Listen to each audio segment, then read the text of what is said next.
This is the OTB Television Network, a service of Capital District Off-Track Betting.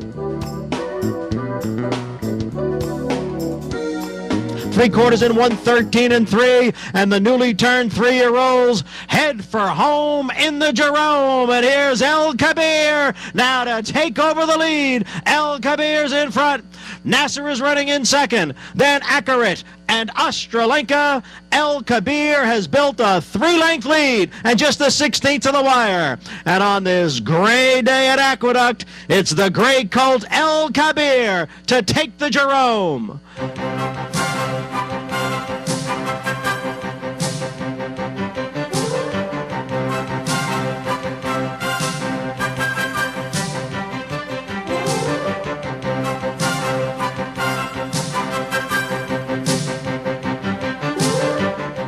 Good morning, everyone, and welcome to Down the Stretch. I'm Mark Asano.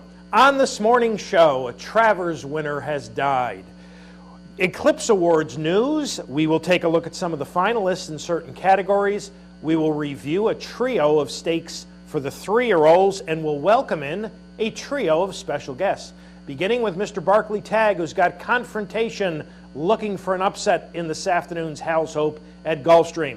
Mr. David Carroll, who's got the long shot Strike Charmer with a chance in this afternoon's Marshua's River. And finally to the West Coast, where we'll welcome in Mr. Peter Miller, who's got one of the most fascinating maidens, 3-year-olds in the country, in Calculator, who looks to be very tough in this afternoon's Sham Stakes. So all of that and much, much more if you stay with us for this, our January 10th edition of the program, which is being sponsored by Gulfstream Park. Gulfstream Park, champions start here. Good morning once again on this sunny and cold Saturday morning. It was 10 degrees driving in.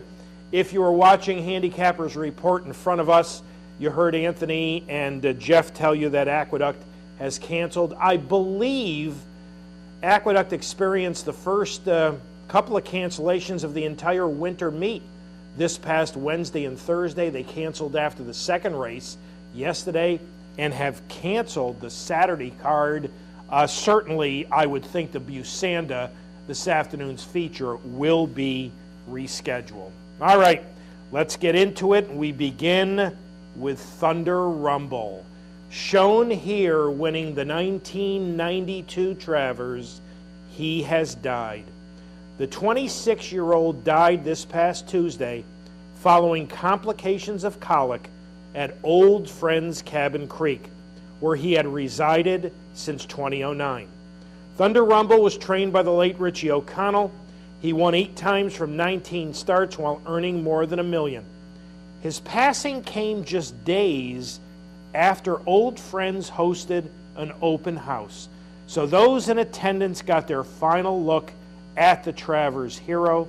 Today at the farm, beginning at noon, a memorial service for Thunder Rumble will be held. The National Museum of Racing and Hall of Fame has announced that trainer Steve Asmussen will not be eligible to be considered for induction into the Hall in 2015.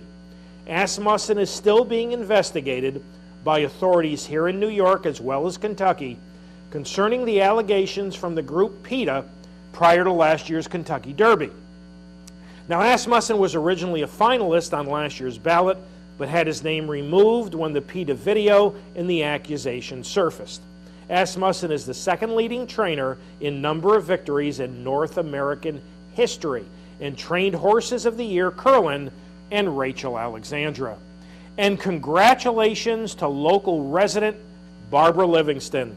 Barbara, the chief photographer for Daily Racing Form, won the 3rd Eclipse Award of her career for this black and white photo of Tapiture working in a driving rainstorm about a week before last year's Kentucky Derby at Churchill Downs. Barbara won her other Eclipse Awards in 1992 and 2001. Congratulations again to Barbara. Now, speaking of Eclipse Awards, the finalists were announced this past Wednesday. I don't think there were any glaring omissions. You know, folks, you got to understand, in some categories, remember, there are only 3 finalists in each category. You know, and some categories are fairly deep. So there will be some horses or humans left out, but I don't think there are any glaring omissions. We're going to take a look at 5 high-profile categories, and the finalists are listed in alphabetical order, beginning with the finalists for Champion Older Male, a category which has morphed into something it wasn't meant to be. As I mentioned on last week's show, this category was meant to honor dirt, or since synthetic racing has come around, main track performers, but in 2014, 2 of the 3 finalists are strictly turf horses. Main Sequence, Palace Malice, and 2-time defending Horse of the Year Wise Dan are the finalists in the older male category. The finalists for Champion 3-year-old male, and absolutely no surprises in here, Bayern, California Chrome, and Shared Belief. And as I mentioned last week, how strong was the 3-year-old division last year? When you've got Belmont and Jockey Club winner Tonalist and Jim Dandy and Travers winner V.E. Day, not even finalists. Now the finalists for Horse of the Year, as expected, Bayern, California Chrome, and Main Sequence. The only somewhat unusual thing about this, now it's not unusual at all that these 3 are finalists, but it's somewhat unusual that 2 of the horses come out of the same category. Bayern and California Chrome, obviously both 3-year-old males, only one of them is going to win their division, and we assume that whoever wins the 3-year-old male division will have the best chance at defeating Main Sequence as Horse of the Year. The finalists for Outstanding Jockey of the Year, Javier Castellano, Joel Rosario, and Johnny Velasquez. The odd man out here happens to be Victor Espinoza, who won 2/3 of the Triple Crown, and he also won a Breeders' Cup race. I believe he won the Juvenile Fillies. And finally, the finalists for Outstanding Trainer in alphabetical order, Bob Baffert, Chad Brown, and Todd Pletcher. No Art Sherman here, but again, it's tough, folks, because while I can understand that Art deserved consideration, and he got consideration, which one of those 3 would you not vote for in order to get Art in there? So that was difficult. But Bob Baffert, Chad Brown, Todd Pletcher, the finalists for Outstanding Trainer. The champions of 2014 will be announced next Saturday night at the ceremonies at Gulfstream Park. Ronnie Warren Jr., who trained Coax Me Chad to a 2nd-place finish in the 1984 Kentucky Derby, has died at the age of 79. Warren won training titles at Keeneland, Churchill, the Fairgrounds, and at Oaklawn Park. And Wildcat Air, Florida's leading sire for, I believe, 4 of the last 5 years, was euthanized this past Monday after suffering a serious bout of colic. Wildcat Air had just turned 15. And Sheikh Mohammed's horses, who have campaigned under both the Godolphin and Darley banners, will now compete under the Godolphin Blue only. Darley will remain as the breeding operation. This move is similar to what has already happened in Europe and Australia. All right, we've got 3 races for the 3-year-olds to take a look back at, beginning with the Jerome Aqueduct, 1 mile and 70 yards, meaning a very short run to the first turn. The $1.45 to the $1 favorite, number 9, El Kabir. The question here, how would El Kabir handle the extreme outside post and having other speed inside of him? The 5 to 2 second choice, number 4, the New York bred Australenka. For the call of the Jerome, here's John Embriel. And they're off. El Kabir broke well, then bobbled a bit right after the start. Australenka is going out for the lead with Accurate right there. NASA's 3 wide. El Kabir will be 4 wide going into the clubhouse turn. Just in behind the front runners, Mini Cosmo and Royal Berg. Now we are free. Is 7th with a 5-length gap back to General Bellamy, who trails the field in 8th. And the field has reached the backstretch, the opening quarter mile over the good inner track in 23 3/5 seconds. Australenka is the leader here by a length over NASA. El Kabir in the clear on the outside in 3rd. Accurate runs in 4th, about 4.5 from the front. Royal Berg is in between horses. Now we are free is on the outside, and Mini Cosmo down at the rail, and it's a big break back to General Bellamy. The half went in 48 2/5 seconds. Australenka challenged here by NASA. They're heads apart for the lead, and the favorite El Kabir is right there in 3rd, and now moving up, so 3 of them across. Australenka at the rail, NASA in between, El Kabir on the outside, 4 lengths to Accurate in 4th. Farther back, it's Mini Cosmo in 5th, 3/4 in 1:13 3, and the newly turned 3-year-olds head for home in the Jerome. And here's El Kabir now to take over the lead. El Kabir's in front. NASA is running in 2nd, then Accurate and Australenka. El Kabir has built a 3-length lead and just the 16th of the wire. And on this gray day at Aqueduct, it's the gray colt El Kabir to take the Jerome. El Kabir, John Terranova, C.C. Lopez, showed a new dimension as he comes from just off the pace to run down NASA through the lane and post a very solid 4 3/4 length score. NASA prompted the pace and held well for 2nd, as it was nearly 8 lengths back to the 3rd place finisher, General Bellamy. El Kabir broke sharply, but appeared to bobble slightly just a couple of jumps into the race. He raced wide around the first turn before settling in 3rd behind early leaders Australenka and NASA. When Lopez asked El Kabir going into the far turn, it forced the hand of Kendrick Carmouche aboard NASA just inside of him. Those two put away Australenka turning for home, and although NASA ran on well, he was no match for the winner, who his trainer told us on last week's show had won the Kentucky Jockey Club despite being short. He apparently was a tired horse coming out of the Nashua, and Terranova skipped the work for El Kabir leading into his 2-year-old finale. Now, while this victory didn't come against any upper echelon competition, it was accomplished in a manner which would suggest that El Kabir, might be able to handle better and step up in class. He'll likely stay in New York for either the February 7th Withers and or the March 7th Gotham. Interestingly, El Kabir already has 21 Kentucky Derby points. And I believe, since Churchill established those numbers with the point system, I think 21 points would have gotten you into the Derby each of those years. Next up, the Mucho Macho Man going a mile at Gulfstream Park. 13-10 favorite, number 9, Mothawk, who had broken his maiden by 10.5, but in the slop at Aqueduct. The 2-1 second choice, number 3, Bluegrass Singer. For the call of the Mucho Macho Man, here's Larry Colmus. Going in, and they're all in line.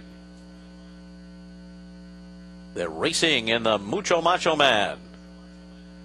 Off to a good start. Mathuk on the far outside came out well. So too Juan and Bina. Honest has early speed too. And now the field is racing out of the chute, and it's Juan and Bina and Mathuk on the outside. And these two go at it in the early stages, and Bluegrass Singer is about to join them from the rail. Honest is right there too in a tight pack with A-Rod again. Then it's Amy's Flatter to the inside. 4 lengths farther back to 225A. Then the trailers Brother Bobo and Decabrist. A 23 flat first quarter up the backstretch, and Bluegrass Singer has taken over the lead.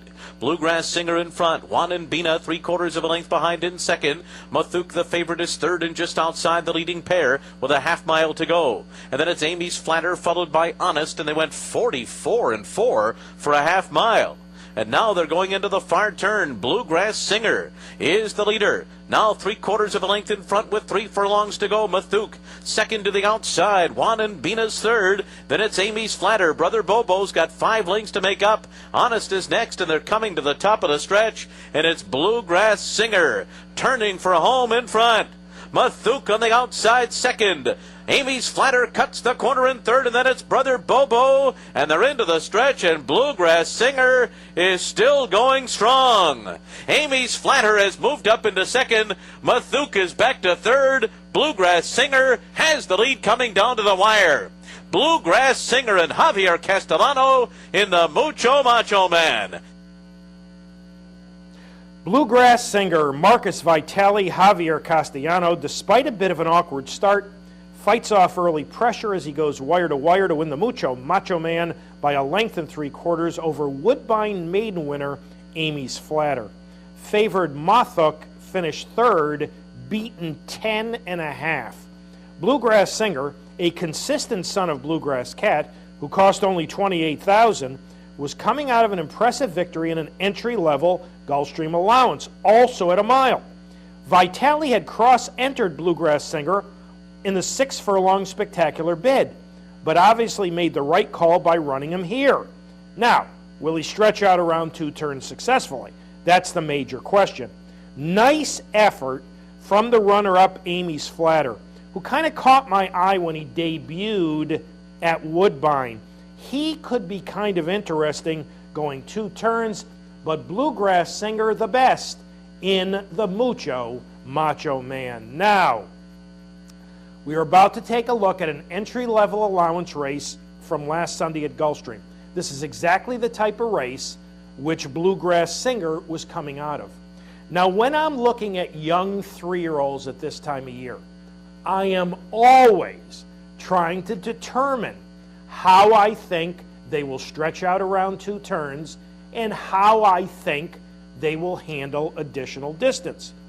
Well, the colt we're about to watch, I think, will handle those 2 things rather well. I would like you to watch number 4, It's a Knockout, the 5-2 favorite in here, in a race which on paper and on the tote board appeared to be pretty competitive. For the call of the Gulfstream allowance, here's Larry Colmus. They're all in line. They're off. It's a Knockout sent out of there. G5 on the outside, also out with some early speed. Bagration between those two is fast. And then comes Jack Tripp and through on the inside, Global Positioning. And now it's going to be those two, Jack Tripp and Global Positioning, to make the lead and make the pace through the first 1/4 of a mile. And they're 2 lengths ahead of It's a Knockout, running in third by 2. Bagration is in fourth.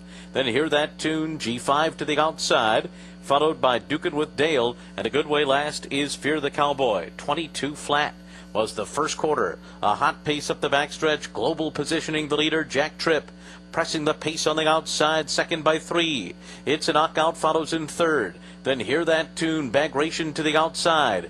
G5 is 9 lengths off the lead. Dukin' with Dale, Fear the Cowboy, 44-1 was the half mile as they round the far turn.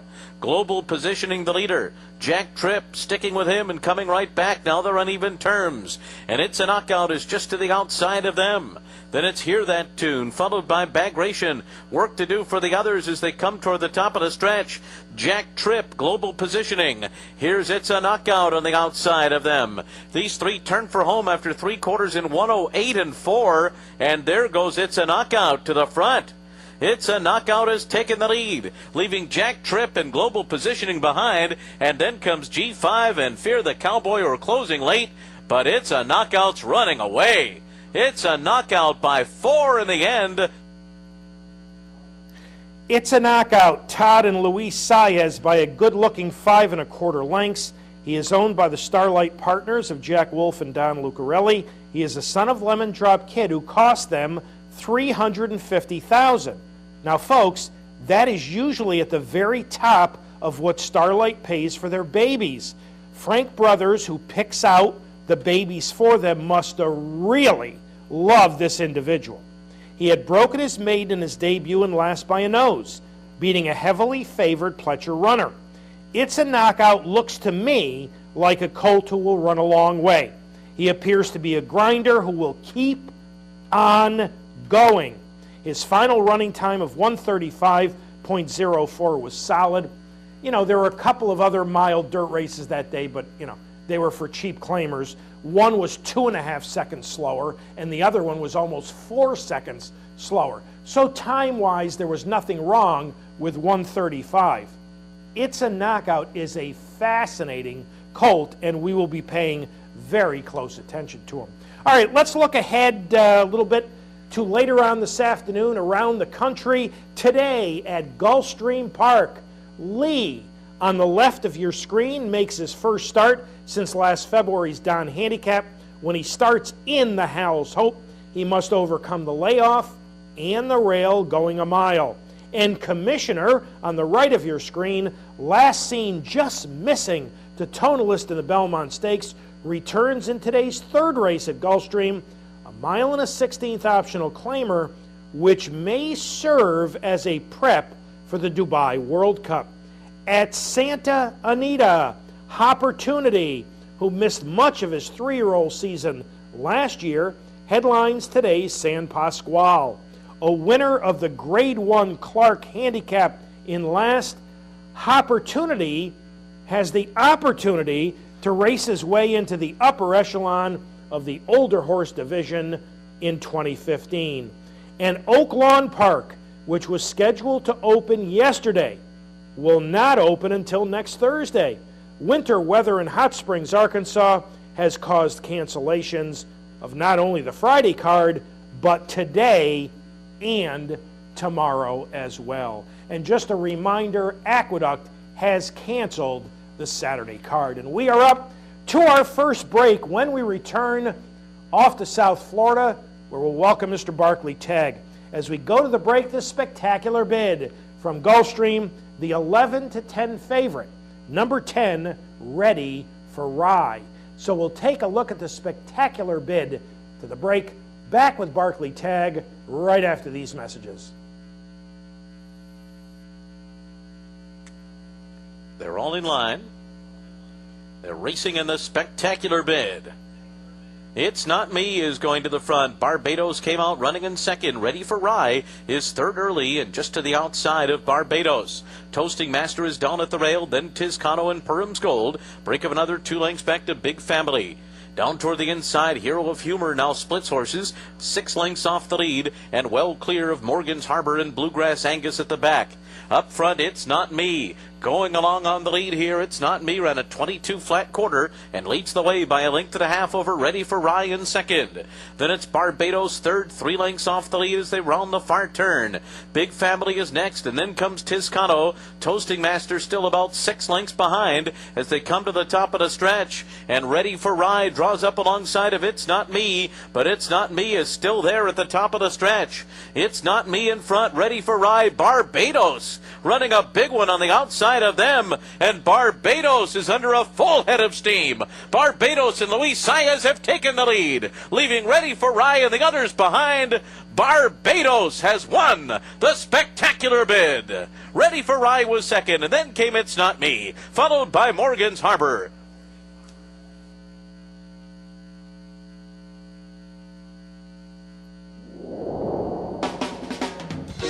This is the OTB Television Network, a service of Capital District Off-Track Betting.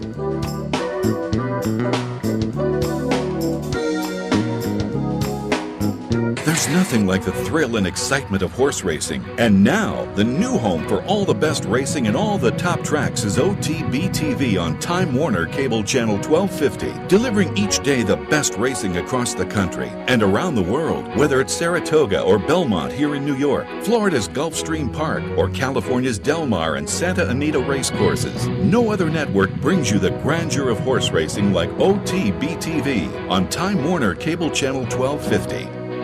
Funding your Capital OTB bet account is as easy as 1, 2, 3. 1. Easy Money. Clearly the fastest and easiest method of depositing funds into your account. Make deposits or withdrawals in just minutes. 2. Green Dot Money Pack. gives you instant access to your funds. Green Dot Money Packs are available at thousands of retailers nationwide. And 3, MasterCard Visa. Simply click on the link from the funding page, enter your account information, and fund your account. CapitalOTBPet.com. Log on today. Welcome back to Down the Stretch, everyone. I'm Mark Asano in Barbados for Michael Tomlinson and Luis Saez rallies to a 3-length victory over Ready for Rye to upset the spectacular bid. Our first guest this morning, we are very pleased to have him back on the show after a bit of a freshening. He will be sending out Confrontation, looking for his first stakes victory in this afternoon's Howell's Hope at Gulfstream. We welcome in live via telephone from sunny and warm South Florida, Mr. Barclay Tagg. Barclay, Mark Asano, welcoming you back to Down the Stretch. Thank you, Mark. Good to have you as always, Barclay. Let's talk Confrontation. He debuted in a maiden claimer here at Saratoga back, I think, August of 2013. Barclay, has he exceeded your early expectations? Oh, yes, quite a bit. When we bought him out of a 2-year-old in training sale at Timonium, as I recall, and got him rather inexpensively. And it was just looking for a horse, you know, and he was on my short list. I had about 5 or 6 horses on my short list there, and he was kind of a funny-looking little guy, but he had a great hind end on him, which I really liked. He had some qualities that I really liked about him, and I kept him on the short list. And as it turned out, he was the only one to pass the vet out of that half dozen horses. So I got him for, I think it was around $35,000. So we were lucky there. But then, you know, when you buy out of a 2-year-old in training sale, everybody thinks you can run him right away. And it took us about 14 months to get him to the races. He was like a kid going to kindergarten the first time. He caught every cold. He twisted every ankle. He had everything go wrong with it you could possibly have go wrong, but nothing really too seriously. And it took us a long time to get him to the races, but then he surprised us by winning his first 3. So, pretty nice.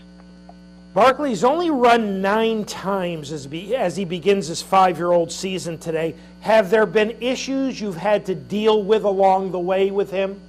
Well, there's always issues you have to deal with.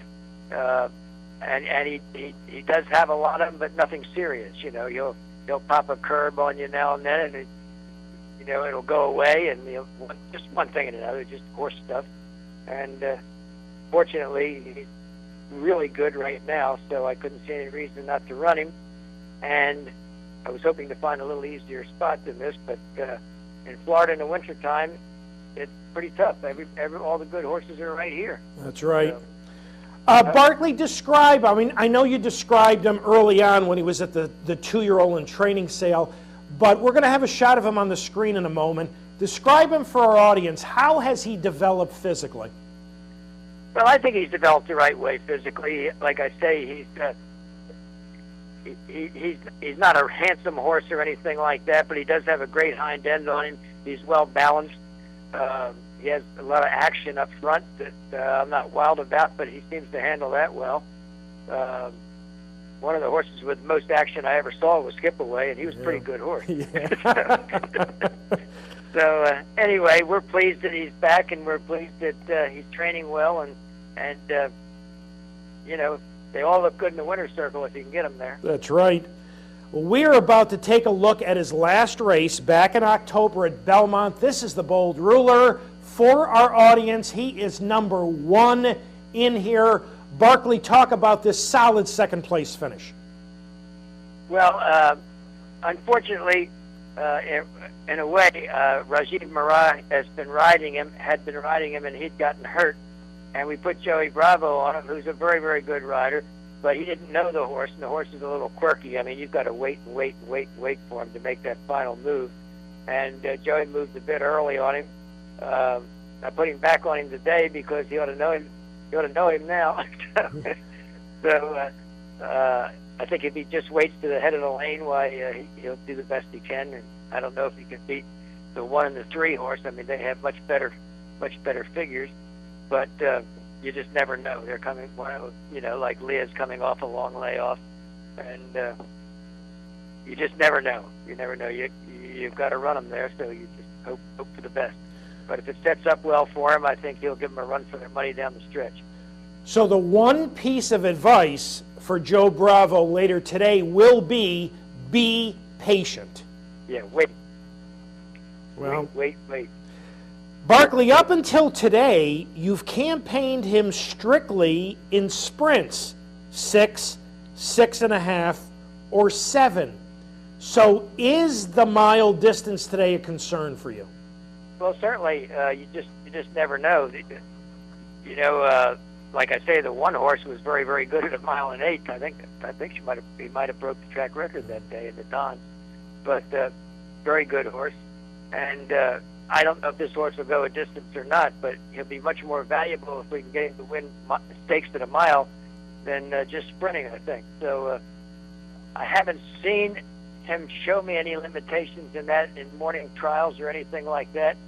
So I think it's worth a try, and I think if he's ridden properly and we get a little luck, he should be able to handle the mile okay. I'd be more concerned with the 2-speed, the 2 extra fast horses in here than I would the mile. So, now he hasn't started since the Bold Ruler on October 25th. How's he been training? How's he coming up to this afternoon's House Open? Well, I think he's been training super, really. I haven't asked him for any real speed in his workouts, as you can see, but he's done them all well. He's done them, one right after the other. He looks great. His coat's good. His flesh is good. Everything's good about him. I'm very pleased with the way he's come up to this. Also today, in the race number 6, you're going to be running day 6 from kind of a difficult outside post on the grass. What can you tell us about day 6? Well, I hate outside posts on the grass, and this lady that owns this horse is the nicest lady in the world. I've trained her for 30 years, and but she seems to get the outside post on the grass races all the time. I not only feel sorry for her, I feel sorry for me, because I think, not that nobody ever wins out of the outside post on the grass, but I think it's definitely a setback. You're going to lose some ground that you shouldn't have to lose in a race. But he's just a slow comer, this guy, and we finally dropped him in for a price. He'd had a lot of problems early on, and we dropped him in for a price to give him some confidence. And he did win the race, but he ran a much lower buyer figure, so we haven't let our excitement get away from us yet. So we'll just see if he matures the right way. He's just a late comer and a late maturing horse, and she's part of the family. She's had some very good horses, and she's bred them all back to one foundation there, and she's done very well, really. She's had 3 Grade 1 winners and done pretty well, really. So we give them all a chance.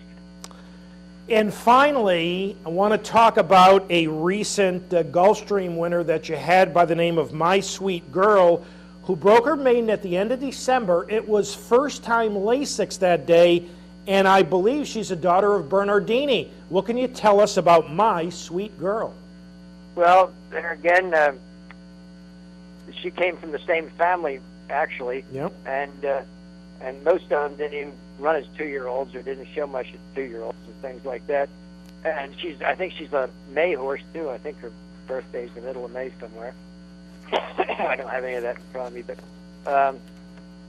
she came up to this really good, and we ran her a couple of mile races because her whole family's distance horses, but when we shortened her up, she exploded and won that pretty nicely.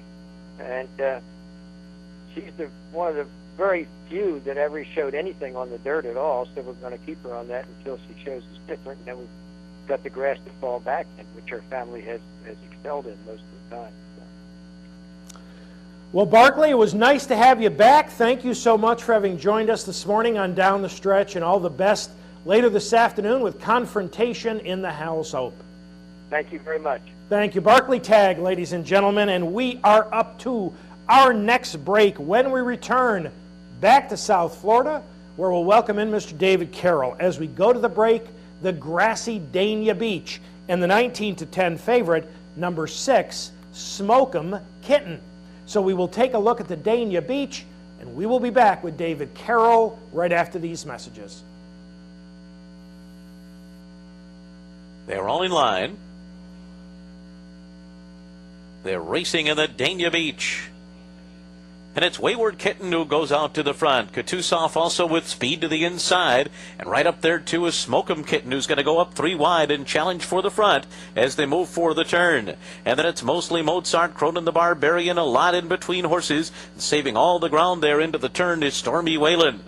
A break of another 2 lengths back to Value Tempo. Night Prowler is after that. And Crown the Kitten, the last of the Ramsey Troika, trails the field 14 lengths off the lead, past a 23 and 3 opening quarter mile. So a long shot in front, Kutusov setting the pace. And Smoke'em Kitten, the gray, is dead even now. Smoke'em Kitten pokes ahead in front. Then it's mostly Mozart, Wayward Kitten next on the outside. Then comes a lot, Night Prowler, and down toward the inside, Stormy Whalen. Cronin the Barbarian, 6 lengths off the lead at this stage. Value Tempo and Crown the Kitten, a 47 2/2 mile. And now it's Smoke'em Kitten who leads the way on the far turn by a length. And then it's Wayward Kitten in second. A lot is third to the outside. Behind them, mostly Mozart is in fourth. Trying to get going are Cronin the Barbarian and Night Prowler. They're coming to the top of the stretch. Smoke'em Kitten turning for home in front. Wayward Kitten a lot on the outside, closing the gap in third. Night Prowler fourth, trying to get going a lot. A lot has taken the lead. A lot and John Velasquez to the front. Night Prowler closing the gap strongly now on the outside. A lot and Night Prowler. Night Prowler a lot. Here's the wire. Night Prowler has won. A lot was second, and then came Cronin the Barbarian. Wayward Kitten was fourth.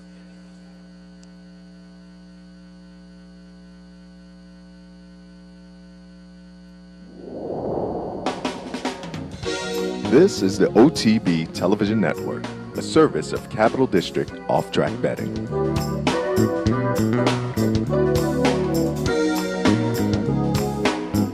Missed one of our TV shows? No worries. Now you can catch all your favorite programs online. Simply log on to CapitalOTB.com and click on the YouTube link at the bottom of the homepage. And look for our new podcast coming soon. CapitalOTB.com. Log on today. Face it.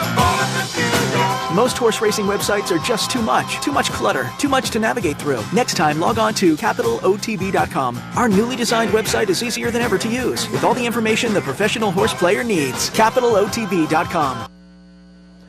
Welcome back to Down the Stretch, everyone. I'm Mark Asano. My thanks to Barclay Tagg once again for having joined us. And Night Prowler, Chad Brown, and Javier rallies to run down a lot to capture the Dania Beach. Our next guest upset Churchill's Cardinal Handicap with Strike Charmer last November. Today, he sends out that mare in an attempt to upset the Marshuas River at Gulfstream. We welcome in live via telephone Mr. David Carroll. David, Mark Casano welcoming you back to Down the Stretch. Well, Mark, thank you very much, and Happy New Year. Happy New Year to you. Nice to have you back. David, let's talk Strike Charmer. Other than her 5th place finish in early August of last year here at Saratoga, she has been extremely consistent. Talk about her. She has. She's been really from the get-go a non-assuming filly. In other words, she went out and never really, got you excited in the morning time, Mark. But as we started to race her, and certainly on the turf, she's just gotten better and better. And she's just turned 5. She's still very likely race. She's only raced 10 times. And hopefully there's still a lot of improvement in her. Now, you added blinkers to her equipment following that start on August 2nd here at Saratoga. Why? Joe Rosario rode her that day. She's always had a tendency to just cock her head to one side and look at the grandstand. And that day, after Joel rode her, she did the same thing with him, and he advised her to put some blinkers on, and I probably should have had them on before then, but I was just giving her a chance to develop and maybe learn from racing. And but since we put them on, she's been a lot more professional, not intimidated by horses on her outside, and she just seems to focus on the job in hand. David, we're going to put a shot of Strike Charmer on the screen in just a moment for our audience. Take a moment to describe her from a physical standpoint for our audience, and also tell us what she's like mentally. Mentally, she's very strong. Nothing seems to faze her. especially the last 6-7 months. She's gotten mentally a lot stronger. Physically, she's a very small, short-necked, contact filly. She wouldn't exactly catch the eye, but beauty is as beauty does. So, but she's a very determined filly. She's got a lot of heart and seems to run a race. But she just seems to, in her last couple of races, have been a lot more professional. So I'm hoping, she's getting more seasoned and going out there and doing a job in hand. Well, she put it all together in last in the Cardinal handicap. We are about to take a look at it for our audience. Strike Charmer, number 12 in here. David, talk about this outstanding performance. After she ran at Kentucky Downs, Mr. Adam, the owner, he said, David, and I got to give him a lot of credit here, I had planned on running her at Keenan, and he said, let's point her towards the Cardinal and freshen her up and have her ready to run the race for life for that race. Obviously, with her pedigree, any kind of greater stake black type would really enhance her value. So we just freshened her up, Mark, and she was training unbelievable going into that race. And I think we caught a couple of fillies in there that may have had a race too many, or a couple of fillies in there that were just taking a chance because it was the last greatest stake of the year there. And while we went in there fresh and ready, and she just ran a monster race. And since that race, she's trained well too.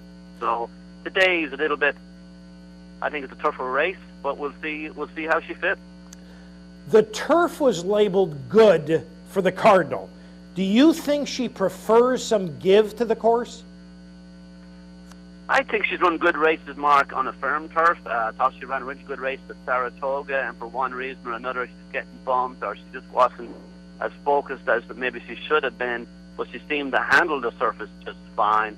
I really can't say one way or the other. I just seem to think she runs a race, whether it's a firm turf or a good turf.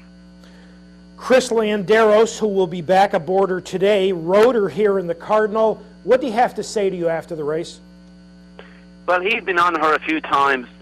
He was on her when she won her Airdern at Churchill, and then when she went to Saratoga, he wasn't up there. And but when she came back in the fall from a race in the Kentucky Downs to November, he'd been on her for 3 works going into the race, and he couldn't believe how well she was doing. So he went into the race with a lot of confidence, and she obviously ran the way she trained. Chris, he's never ridden down here, but we felt he's got a good connection with the filly, and we felt like there was no reason to change, and hopefully he'll get along just as well today. Now, you mentioned that she was training just magnificently leading into the Cardinal, and she ran the best race of her career. David, how's she training in comparison coming into today's Marsha's River? Honestly, Mark, I think she's training good. I can't say she's training as good, but I can't say she's she's been down here in Florida a few days, and anytime you shift to a new track and new environment, it don't seem as comfortable. But having said that, I'm pretty confident that she's doing well, but I can't say she's training as good as she was going into the Cardinal, but I'm still very hopeful of her running a very good race. Well, I appreciate you being very frank with us. Now, finally, this is very interesting to me, David. She's been training at the fairgrounds. She was stabled at the fairgrounds. Next Saturday in New Orleans is the Marie Krantz Stakes, which is exactly like the Marsha's River. It's 1 1/16 miles on grass. So why not stay home and run her? Why'd you ship to Gulfstream a week early? Well, Mark, twofold. Number one, this is a grade 3, and it's $150,000. The Marie Krantz is only worth $60,000. We feel we're only planning on running her twice over the winter, and we feel like shipping her, taking on different competition, maybe more accomplished competition, will give us an idea of where we stand towards the rest of the year. She certainly hasn't been over-raced, but we felt there was nothing to accomplish by, say, winning the Marie Krantz. She's already greatest stakes place and greatest stakes winner, so we felt this is where she belongs, or hopefully she belongs, and it will also give us an idea of what direction we go in. Terrific. David, as always, thank you so much for having joined us this morning on Down the Stretch. We appreciate it, and all the best with Strike Charmer later this afternoon. Well, thank you very much, Mark, and thank you for having me. Thank you, David. David Carroll, ladies and gentlemen, and we are up to our final break. When we return off to Southern California, where we will welcome in Mr. Peter Miller. As we go to the break, the Santa Ynez. 5 fillies in here went off between 5-2 and 6-1. The favorite being number 3, Light the City. So we'll take a look at the Santa Ynez to the break. Back with Peter Miller right after these messages.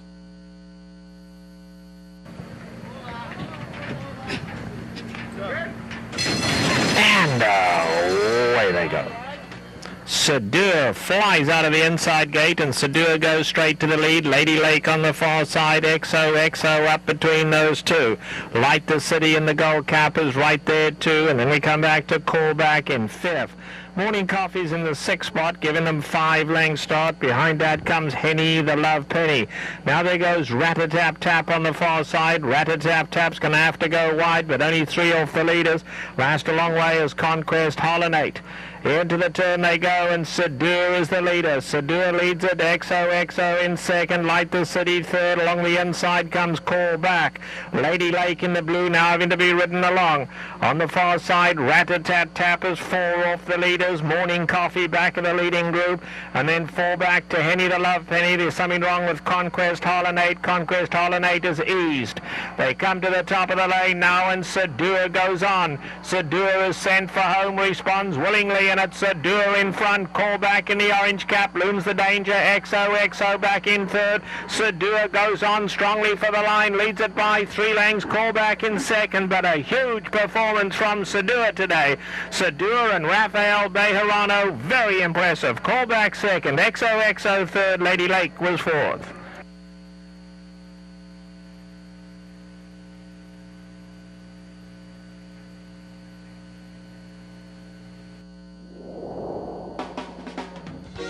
This is the OTB Television Network, a service of Capital District Off-Track Betting.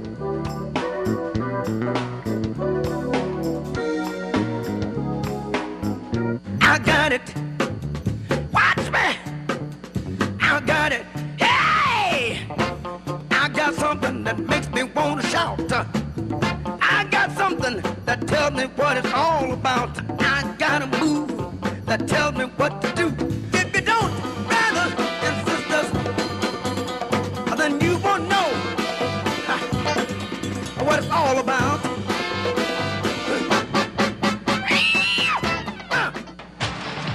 Hey, race fans, head down to the all-new Clubhouse Racebook and get in the game. With live horse racing on more than 250 flat-screen TVs, state-of-the-art wagering terminals, fantastic food and drinks, an amazing Vegas-style atmosphere with seating for nearly 900 of your closest friends. Conveniently located at 711 Central Avenue, right off Exit 5 of I-90 in Albany, the Clubhouse Racebook is the better choice. Welcome back to Down the Stretch, everyone. I'm Mark Asano. My thanks to David Carroll once again for having joined us, and Sedur for Jerry Hollendorfer, Rafael Bejarano by 2 1/4 over a long shot callback to win the Santa Ynez. Our final guest this morning has maybe the most fascinating 3-year-old maiden in the country in Calculator, who will start as the favorite later today in the Sham Stakes. Joining us live via telephone from Southern California, Mr. Peter Miller. Peter, Mark Casano, welcome down the stretch. Hi, Mark. How are you this morning? Pretty good. How about you, Peter? How's everything in Southern California? Everything's great. Everything's great. It's a little chilly this morning. We're calling for some rain this afternoon and tomorrow, but hopefully we get a fast track for the stakes today. Well, let's talk Calculator. He was entered for the Breeders' Cup Juvenile. You drew the rail. I thought You had a very legitimate chance in there, and he ended up being scratched. What happened? Well, yeah, I did too. I was really looking forward to it. The day before the race, he came up with a sore foot, and you know, we thought, we tried to get it better, but it just wasn't going to happen. So you know, we had to scratch him, and then we were going to try and run him in the Los Alamitos Futurity, and he got sick on me a week before the race there. So, you know, it's been a little bit frustrating with him, but, you know, the good news is he's healthy and we have a fresh horse. Peter, I was looking at his workouts, and there was a better than 3-week gap in the works from the end of November until December 22nd. Was that due to the sickness? Yes. Yeah, that's exactly it. That's where he got sick, and, you know, we've gotten 3 works in him. I don't think he's 100% fit, but, you know, I think he's, you know, certainly fit enough to run and fit enough to, you know, win if he gets a good trip. Peter, in a moment we're going to have a shot of Calculator on the screen. Take a moment to describe him for our audience. What is he like physically, and how's he mentally to work with? Well, physically, he's a big, strong, stout, gray colt by intimation, and you know, mentally he's very good. You know, he's got a lot of class to him. He tries to do everything the right way, and you know, he wants to listen, and you know, he's got you know, all the characteristics of a good racehorse. Well, we are going to go back and take a look at his last start. This came on September 27th in the front runner at Santa Anita. For our audience, Calculator is number 10 from the extreme outside post. Peter, a very fine second behind potential champion American Pharaoh. Talk about this effort, if you would. It was probably his best race. He broke from the outside post going 1 16 and he broke out, and he was 5 wide around, you know, the entire track, and you know, he actually got a bigger thoroughgraph Ragozin number than the winner. You know, it doesn't mean he was going to beat him. You know, the winner's a very good horse, but you know, he lost a lot of ground, and he kept to his task and was a clear second, and I was really you know, proud of his effort. This was his first race on dirt after 3 efforts on synthetic. Did you see any difference with him on dirt? Was his action different?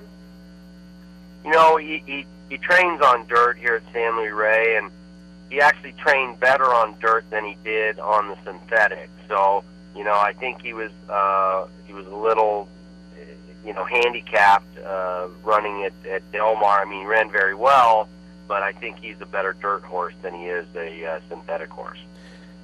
Now, Peter, although his best finishes have come in the 2 stakes races he's run in, the front runner here as well as the Del Mar Futurity, he is still a maiden after 4 starts. Do you have any concern that if he doesn't break his maiden soon, it could have a negative impact on him? Well, you know, you always worry about that a little bit. You know, not really. He outworks everyone in the morning, so, you know, I don't know that he knows the difference between a race or a morning workout. You know, he's beating horses.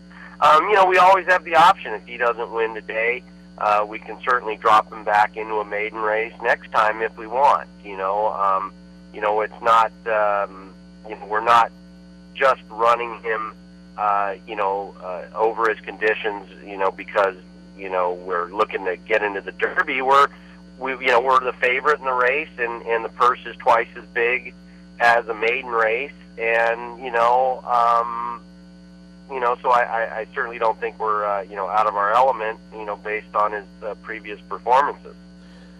You're playing catch-up with him, as you mentioned, the foot problem, then the sickness. Let's talk about that final work. Last Sunday, he worked 3/4 in 11-3 on the same morning that Hopportunity worked in 12-3. How good was that work for Calculator? It was a super work. We needed to get a good firm work into him, a good strong work, and we got it. We broke him about 3 or 4 lengths behind Rock Shandy, who also runs in the Sham today, and he caught Rock Shandy about the quarter pole, and they finished up together. Rock Shandy worked super as well, went 112 and 1, and did it the right way. So I'm feel really good. All 3 of my horses in the Sham today are training really well, and I expect all of them to run their race. Do you have a winter schedule penciled in for Calculator? What may be coming up next, his next couple of starts?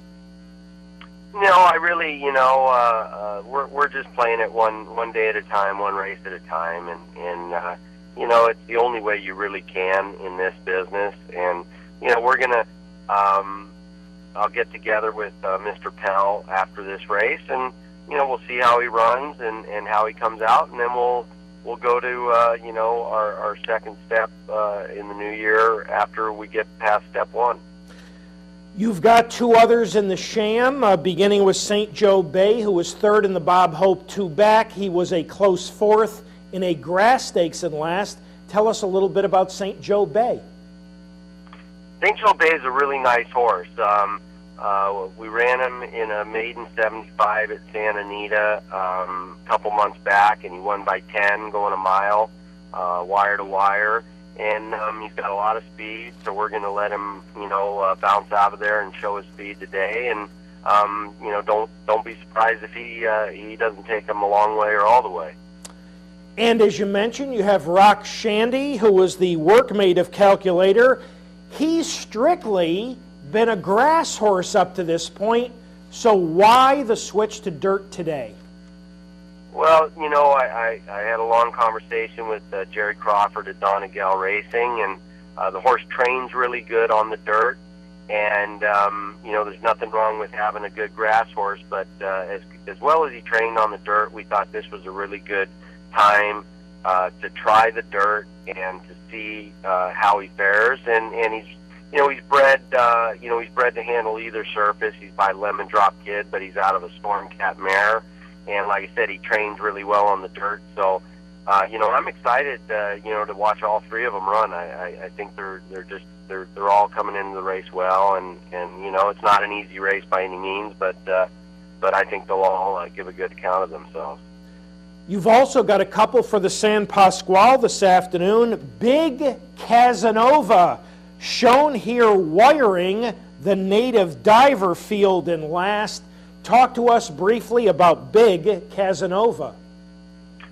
The Big Casanova is a really good horse, and he came from Argentina. He was a second-rated horse, older horse in Argentina.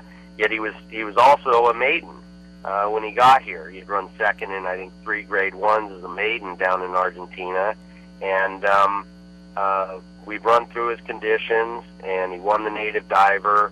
And, we're looking to see, if he can duplicate that on dirt. He did break his maiden on dirt, and he trains on dirt. So, he's a very good horse. And then we also have Appealing Tail, who's, a very good horse as well, who's on his way up. And, I'm looking forward to seeing them both run today. As far as Big Casanova, Peter, he appears to be at his best when he's dictating things on the front end. Do you want him in front this afternoon? Yeah, it looks that way. I mean, both of my horses do have some speed, so, obviously we don't want them to go head-and-head with one another, but, I think with the draw and everything else, Big Casanova probably will dictate things, and, I think Appealing Tail, should be laying second or third. And, hopefully they're good enough to, hold off Opportunity and the rest of the group.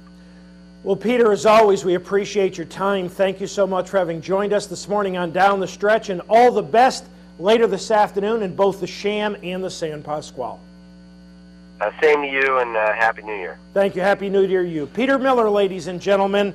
And let's wrap things up this morning. Time to thank all the folks who helped get this week's show on the air here at the studios in the Clubhouse Racebook in Albany, our associate producer Julie Hoxie, as well as Dan Hayes. Back in the control room in Schenectady, Pat Peretta directed and handled pre-production. Pete Persico on audio.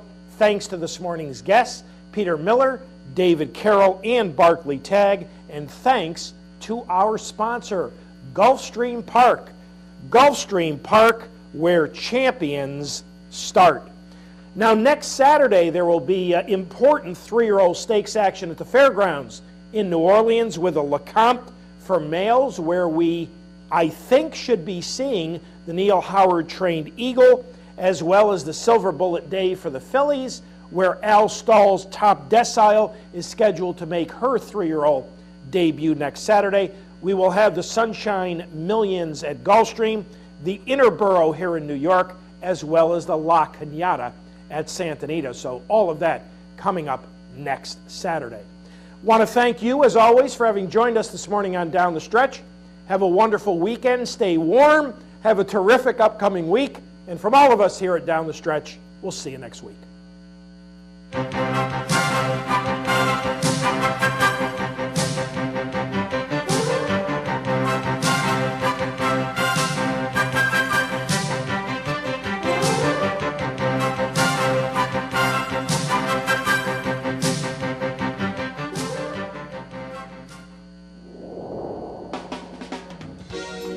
You're watching OTB TV, a service of Capital Off-Track Betting.